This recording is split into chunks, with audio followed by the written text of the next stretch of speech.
Hoy vamos a meternos de lleno en un libro que de verdad está dando mucho de qué hablar. Se trata de una propuesta de Germán Novas que busca revolucionar cómo entendemos una de las creaciones más complejas y fascinantes de la humanidad, la religión. A ver, durante siglos hemos estudiado la religión como si fueran dos mundos completamente separados. Y la pregunta que se plantea es, ¿y si todo este tiempo ambos enfoques hubieran estado de alguna manera equivocados? El estudio académico ha vivido en lo que el libro llama una gran división, y eso, claro, nos ha dejado con una foto muy incompleta de todo el asunto. Básicamente, la cosa estaba así. Por un lado teníamos a los científicos, súper enfocados en el cerebro, y por el otro, a los humanistas, clavados en el estudio del significado, de los símbolos. Y esta división es clave. Miren, la ciencia cognitiva nos dio lo que podríamos llamar un cerebro sin significado. O sea, explicaba el porqué biológico de la creencia. Ahí es donde entra, por ejemplo, el famoso HADD de Justin Barrett, que para que quede claro es ese dispositivo de detección de agencia hiperactiva, básicamente nuestra tendencia casi automática a pensar que hay una intención o una mente detrás de las cosas, incluso cuando no la hay. Y por el otro lado, la semiótica nos ofrecía un significado sin cerebro. Analizaba los símbolos, sí, pero de una forma muy abstracta, sin conectarlos con la máquina que los procesa. Entonces, ¿qué teníamos al final del día? Pues por un lado, una neurología de la religión a la que le faltaba el sentido, el para qué. Y por el otro, una semiótica de la religión a la que le faltaban las neuronas. Esto, como se podrán imaginar, generó una frustración intelectual enorme. Había un vacío, un hueco gigante por donde se nos escapaban las preguntas más importantes. Pero, ojo, que la pista ya estaba ahí.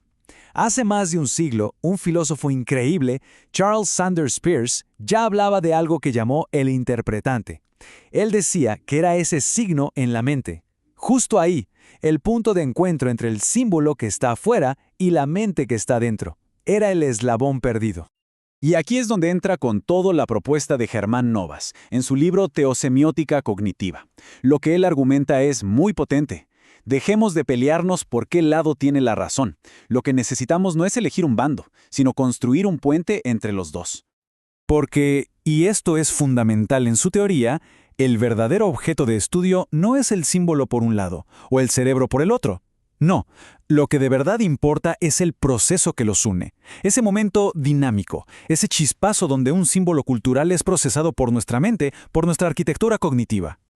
Así nace lo que Novas llama la teosemiótica cognitiva, o TSC, y fíjense bien en la definición. Es el estudio de cómo la mente humana le da sentido a lo trascendente, pero no se queda ahí. También estudia cómo ese sentido, una vez creado, vuelve y rehace la mente. Es un ciclo, por eso no es un simple híbrido, es una forma completamente nueva de ver el problema. Redefine las reglas del juego.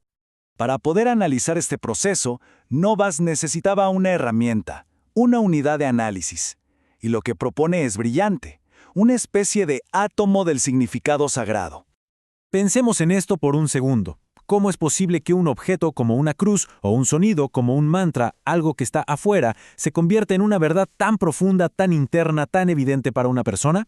¿Cómo algo tan simple llega a tener el poder de moldear vidas enteras, incluso civilizaciones?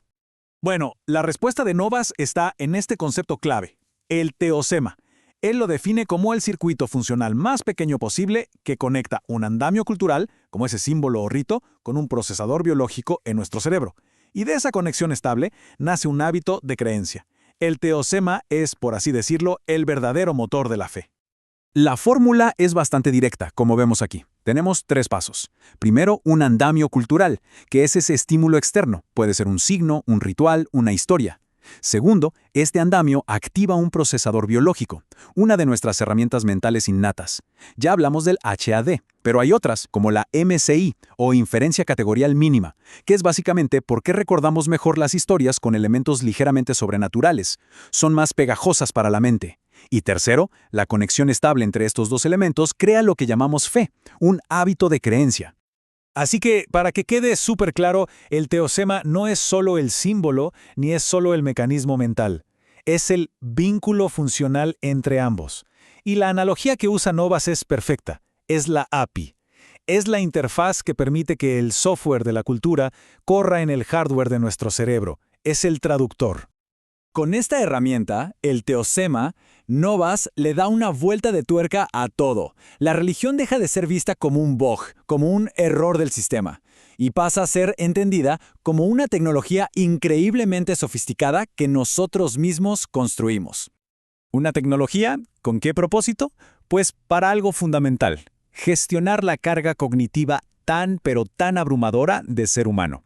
Para lidiar con la muerte, con la falta de sentido, con la moralidad. Novas lo llama una tecnología para la homeostasis existencial, o sea, para mantener nuestro equilibrio mental frente a los grandes misterios. Y lo interesante es que Novas no habla de un solo tipo de teosema. Él identifica varios creando una taxonomía. Cada uno está como especializado en resolver un problema existencial concreto. Vemos aquí algunos ejemplos: el teosema de agencia, que gestiona la incertidumbre; el de permanencia, para la mortalidad; el de contagio moral, que nos ayuda con las normas sociales, y así. Vamos a un ejemplo práctico para que se entienda mejor. Pensemos en el teosema de agencia. Este teosema toma un evento completamente aleatorio, qué sé yo, una sequía, y lo conecta con nuestro HAD, con esa tendencia a ver agentes por todas partes. El resultado, la sensación de que alguien está a cargo. Y esto es potentísimo porque transforma un caos que te paraliza en un problema social. Ahora tienes un agente, un dios, un espíritu, con el que puedes negociar, rezar, hacer ofrendas. O tomemos el teosema de permanencia. Este es brillante. Vincula los ritos funerarios, algo cultural, con nuestra incapacidad biológica para simular nuestra propia no existencia. Es muy difícil para el cerebro imaginarse no ser, y de esa unión nace la intuición de que hay una vida después de la muerte. Es un mecanismo increíble para calmar el pánico existencial. Ahora bien, estos teosemas no son piezas sueltas, no, se van ensamblando, conectando unos con otros hasta formar lo que Novas denomina una vasta arquitectura mental, una estructura compleja y resiliente dentro de nuestra mente. ¿Y esta arquitectura para qué sirve? Pues funciona, y esta es otra de las grandes ideas del libro, como un sistema inmunológico cognitivo. Su función es protegernos del caos, del virus de la falta de sentido.